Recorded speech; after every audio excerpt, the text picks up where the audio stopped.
Capítulo 1. La creación de las heridas y las máscaras. Cuando un niño nace, sabe en lo más profundo de su ser que la razón por la cual ha encarnado es la de ser él mismo al vivir diversas experiencias. Su alma, por otra parte, ha elegido a la familia y el medio ambiente en los que habrá de desarrollarse con una finalidad muy precisa. Todos tenemos la misma misión al llegar a este planeta: vivir las experiencias una y otra vez hasta que podamos aceptarlas y amarnos a través de ellas. Cuando en una experiencia existe la no aceptación, es decir, juicios, culpabilidad, temor, lamento u otra forma de rechazo, el humano se convierte en un poderoso imán que atrae sin cesar circunstancias y personas que le hacen revivir esa misma experiencia. Hay quienes no solo reviven la misma experiencia muchas veces en el transcurso de su vida, sino que deben reencarnarse una o más veces a fin de lograr aceptarla completamente. Aceptar una experiencia no significa que ésta represente nuestra preferencia o que estemos de acuerdo con ella. Más bien se trata de ayudarnos a experimentar y aprender a través de lo que vivimos. Sobre todo, debemos aprender a reconocer lo que nos es benéfico y lo que no lo es. El único medio para lograrlo es adquirir conciencia de las consecuencias que trae consigo la experiencia. Todo lo que decimos o no, lo que hacemos o no, lo que decimos o no, e incluso lo que pensamos y sentimos, entraña consecuencias. El ser humano desea vivir cada vez más inteligentemente. Cuando se percata de que una experiencia produce consecuencias perjudiciales, en lugar de reprocharse a sí mismo o de reprocharle a alguien más, solo debe aprender a aceptarlo, el haberlo elegido, aunque lo haya hecho de forma inconsciente, para caer en cuenta de que tal experiencia no fue una decisión inteligente. De ello se acordará más adelante. De esta forma, la experiencia se vive en la aceptación. Sin embargo, recuerda que aun cuando te digas, no quiero vivir ya así, todo comenzará de nuevo. Debes otorgarte el derecho a cometer varias veces los mismos errores, o de vivir una y otra vez la experiencia desagradable, antes de llegar a tener la voluntad y el valor necesario para transformarte. ¿Por qué no lo comprendemos desde un inicio? Por nuestro ego sostenido por nuestras creencias. Todos tenemos muchas creencias que nos impiden ser lo que deseamos ser. Cuanto más nos perjudican estas formas de pensar o estas creencias, más tratamos de ocultarlas. Incluso llegamos a creer que no nos pertenecen. Poder superarlas exige, por lo tanto, que reencarnemos en repetitivas veces. Nuestra alma podrá alcanzar la felicidad plena solo cuando nuestro cuerpo mental, emocional y físico esté atento a nuestro Dios interior. Todo lo que se vive en la no aceptación se acumula en el nivel del alma. Al ser esta inmortal, regresa sin cesar en diferentes formas humanas, con el baggage que ha acumulado en su memoria del alma.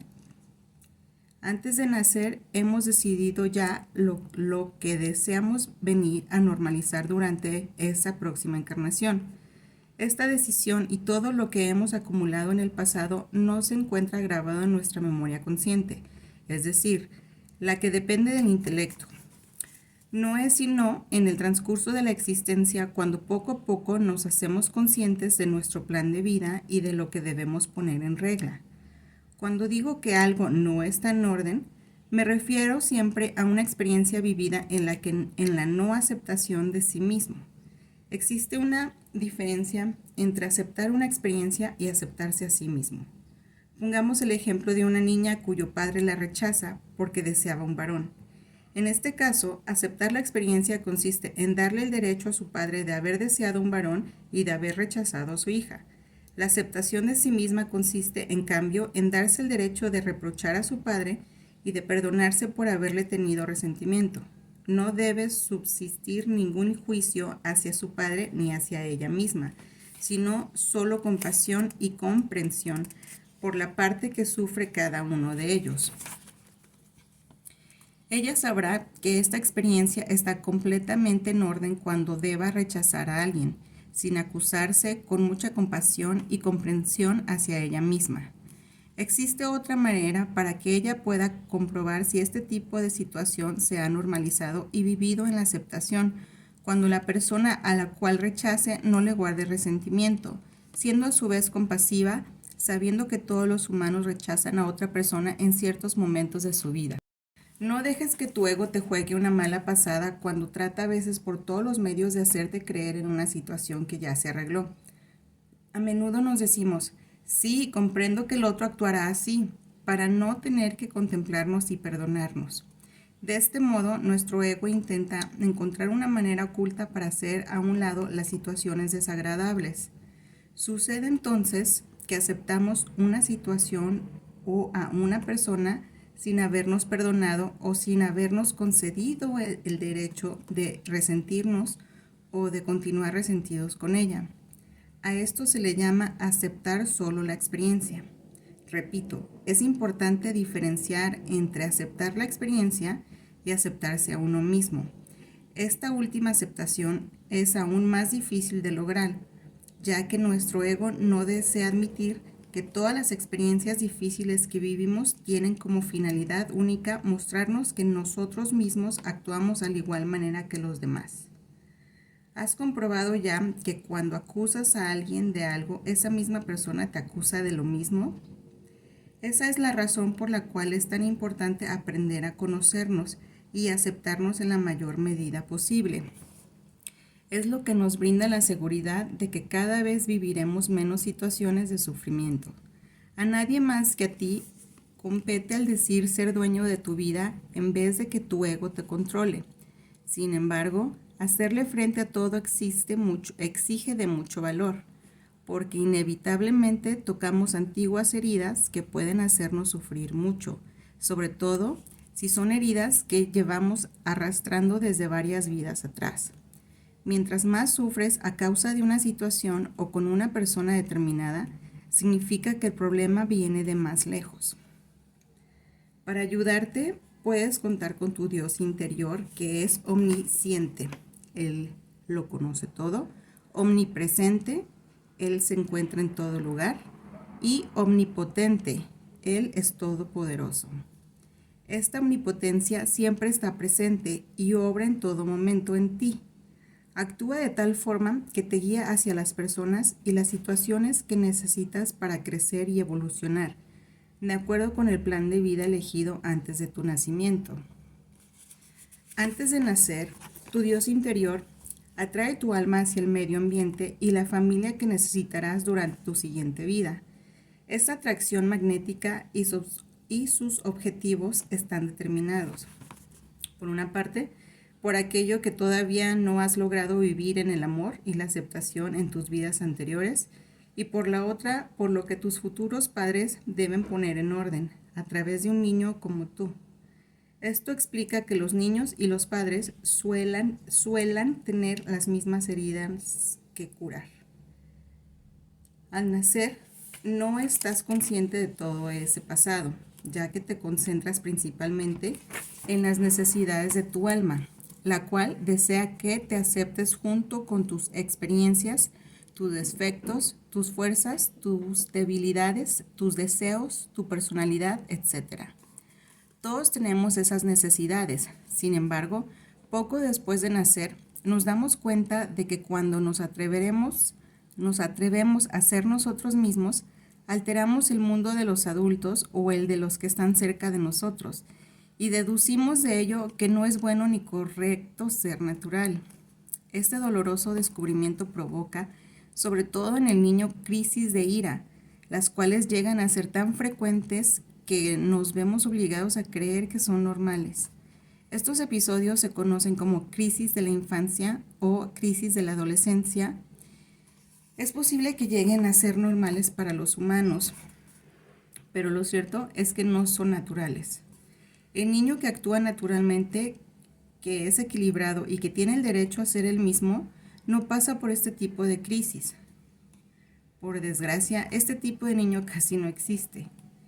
He observado más bien que la mayoría de los niños pasan por las siguientes 4 etapas. Después de conocer la alegría de ser el mismo en la primera etapa de su existencia, conoce el dolor de no tener el derecho de ser el mismo, que es la segunda etapa. Llega enseguida el periodo de crisis, de rebeldía, que es la tercera etapa. Con objeto de reducir el dolor, el niño se resigna y termina por crearse una nueva personalidad para transformarse en lo que los demás quieren que sea.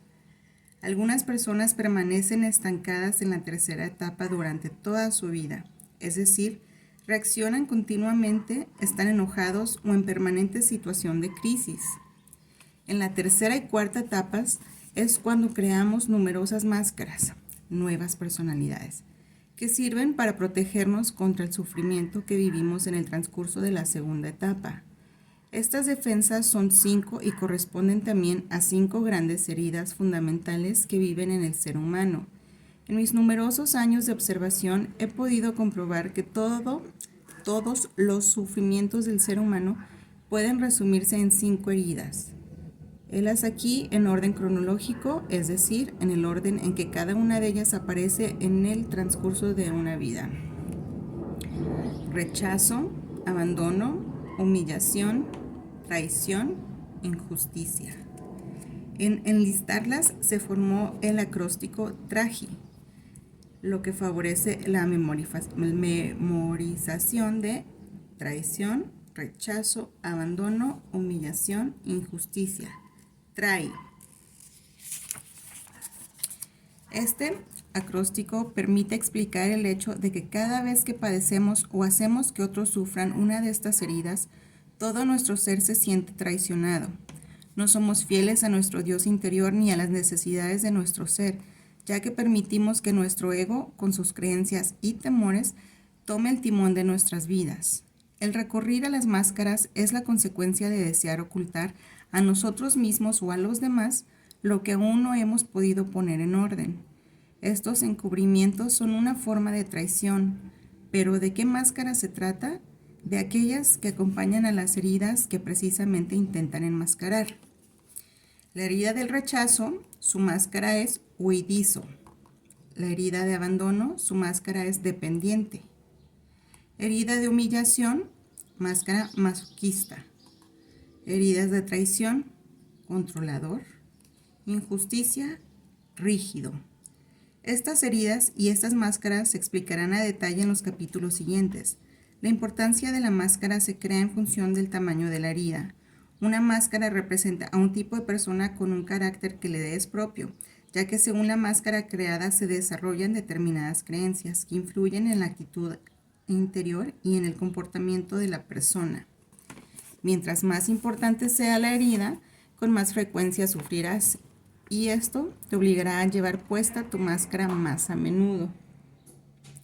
Solo usamos la máscara cuando deseamos protegernos. Por ejemplo, cuando una persona percibe algún suceso como injusto, o cuando ella se juzga a sí misma de injusta, o teme que él le critique por ser injusta, se coloca la máscara de rigidez, es decir, adopta el comportamiento de una persona rígida. La siguiente es una imagen para ilustrar mejor la forma en que se relacionan la herida y la máscara correspondiente. La herida interior puede compararse a una herida física que desde hace tiempo tienes en la mano, pero que ignoras tenerla y cuya curación has descuidado. Prefieres vendarla para no verla. Este vendaje equivale a una máscara. ¿Creíste que así podrías fingir no tener la herida? ¿En verdad creíste que esa era la solución? Por supuesto que no. Todos lo sabemos, pero el ego no. Esta es una de las formas en que nos hace dar vueltas sin rumbo. Regresemos al ejemplo de la herida en la mano. Digamos que la herida te duele cada vez que alguien te toca la mano, aun cuando se encuentre protegida por el vendaje. Cuando alguien te toma la mano por cariño y tú gritas, ¡ay, me lastimas! Resulta fácil imaginar la sorpresa del otro. ¿Realmente deseaba lastimarte? No, pero si te duele la mano cuando alguien te toca, es que tú no has decidido ocuparte de la herida. No hay nadie más que sea responsable de tu molestia. Esto es lo que sucede con cualquier herida. Son muchas las ocasiones en que nos sentimos rechazados, abandonados, traicionados, humillados o tratados de manera injusta. En realidad, cada vez que nos sentimos heridos, es a nuestro ego al que le gusta creer que alguien más, y no nosotros, es culpable de que nos sintamos así. Entonces buscamos a quién reprochárselo. En otras ocasiones, En cambio, decidimos que ese culpable somos nosotros mismos, cuando en realidad esto es tan falso como cuando acusamos a alguien más. Tú sabes que en la vida no hay personas culpables, sino solo personas que sufren. Yo ahora sé que mientras más acuso a mí misma o a los otros, más se repite la experiencia. La acusación no sirve sino para provocar desdicha. En cambio, cuando miramos con compasión a la parte humana que sufre los sucesos, las situaciones y las personas comienzan a transformarse. Las máscaras que creamos para protegernos no son visibles en la morfología de una persona y por consiguiente en su apariencia.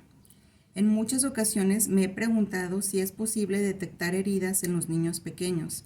Personalmente, me divierte observar a mis nietos, que al momento de escribir estas líneas tienen entre 7 meses y 9 años de edad. En casi todos ellos he podido comenzar a ver heridas en su apariencia física.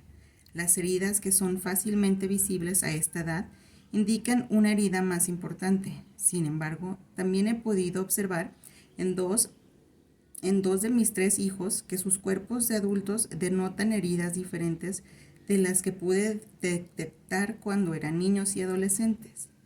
El cuerpo es tan inteligente que siempre encuentra el medio para mostrarnos lo que podemos poner en orden. En realidad, es nuestro Dios interior el que lo utiliza para hablarnos. En los capítulos siguientes descubrirás cómo reconocer tus máscaras y las de otros. En el último capítulo de este libro hablo de nuevos comportamientos que deben adaptarse para poder curar esas heridas que hasta ahora has descuidado y para que con ello puedas dejar de sufrir. La aparición de las máscaras que ocultan estas heridas ocurre de manera natural.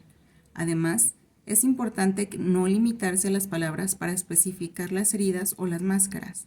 Quizás haya quienes se sientan rechazados e injustamente tratados. Otros tal vez se sientan traicionados y vivan la traición como rechazo. Otros más quizá se encuentren abandonados y por ello se sienten humillados, etc. Cuando hayas leído la descripción de cada herida y sus características, te será más fácil ver cuál es tu caso. Los 5 caracteres descritos en este libro tal vez se asemejan a los que hayan descrito otros autores en los estudios de personalidad. Cada estudio es diferente y este no tiene por objetivo invalidar ni reemplazar a los que se han publicado antes. Uno de estos estudios, realizado por el psicólogo Gerard Heymans hace cerca de 100 años, hoy día goza aún de popularidad. En él se describen los siguientes 8 tipos caracterológicos: el apasionado, el irascible, el nervioso, el sentimental, el sanguíneo, el flemático, el apático y el amorfo. Aun cuando este autor utiliza el vocablo apasionado para describir a un tipo de persona, nos aclara que esto no impide que los otros tipos vivan la experiencia de la pasión en su vida. Cada palabra utilizada para describir los tipos es necesaria para determinar el carácter dominante de una persona. Por consiguiente, repito que no debes dejarte atrapar por el sentido literal de las palabras.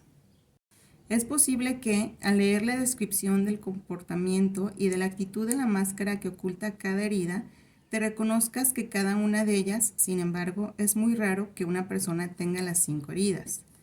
Por ello, es importante ajustar bien la descripción que se hace del cuerpo físico, ya que ésta refleja fielmente lo que sucede dentro de uno mismo, en tanto que es mucho más difícil reconocerse a partir del plano emocional y el mental.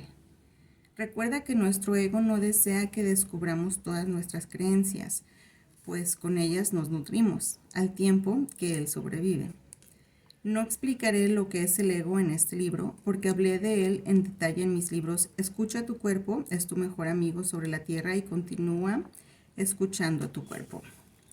Es posible que experimentes ciertas resistencias y reacciones ante las personas al percatarte de que sufren una cierta herida y su conducta no es sino una respuesta a alguno de sus padres.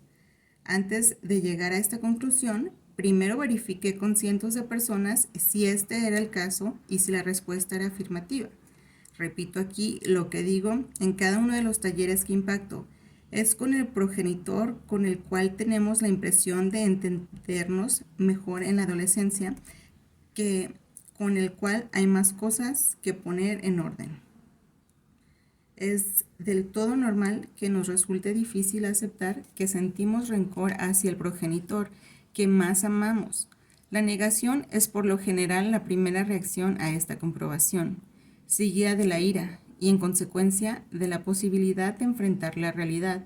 Este es el principio de la curación.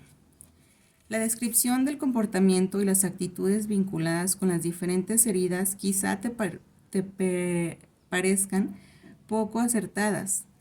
Al reconocer alguna de tus heridas, es posible que te rebeles y no aceptes la descripción de la máscara que te has creado para evitar sufrir. Esta resistencia es absolutamente normal y humana. Date tiempo. Recuerda que al igual que todas las personas que te rodean, cuando tu máscara te hace reaccionar, no eres tú mismo. No te tranquiliza saber que cuando un comportamiento de los demás te incomoda o te desagrada, indica que esas personas acaban de ponerse la máscara para evitar sufrir. Al tener esto presente, serás más tolerante y te será más fácil ver con amor a quienes te rodean. Tomemos el ejemplo del adolescente que tiene un comportamiento duro. Cuando descubras que se comporta así para ocultar su vulnerabilidad y su temor, tu relación con él será diferente, porque sabrás que el chico no es ni duro ni peligroso. Al mantener la calma, podrás ver incluso sus cualidades en lugar de temerle y no ver más que sus defectos. Es un aliciente saber que aun si naciste con heridas que poner en orden, que suelen evocarse de forma periódica por tu reacción a las personas y a las circunstancias que te rodean, las máscaras que has creado para protegerte no son permanentes. Al practicar los métodos de curación de que se sugieren en el último capítulo de este libro, verás cómo disminuyen gradualmente tus máscaras y, en consecuencia, cómo se transforma tu actitud y quizá también tu cuerpo. Sin embargo, también es probable que transcurran varios años antes de que puedas comprobar los resultados en tu cuerpo físico, ya que éste se modifica con mucha más lentitud a causa de la materia tangible de la cual está constituido, en tanto que nuestros cuerpos más sutiles, el emocional y el mental, requieren menos tiempo para transformarse a partir de la decisión que se toma como profundidad y con amor. Por ejemplo, es muy fácil desear, emocional, e imaginar, mental, visitar otro país. La decisión de emprender el viaje puede tomarse una cuestión de minutos. Sin embargo, la concreción de tal proyecto en el mundo físico tomará más tiempo, pues antes hay que planear y organizar todo e incluso ahorrar el dinero necesario. Fotografiarte cada año es un buen medio para verificar tus transformaciones físicas. Presta atención a cada una de las partes de tu cuerpo para que puedas apreciar bien los detalles.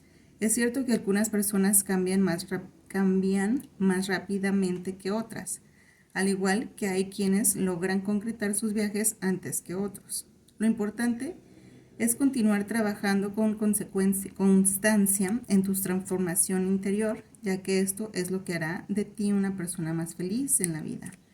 Te sugiero que durante la lectura de los siguientes 5 capítulos anotes todo lo que te parezca pertinente en tu caso. A continuación, lee nuevamente el o los capítulos que describen mayor tu actitud y sobre todo tu apariencia física.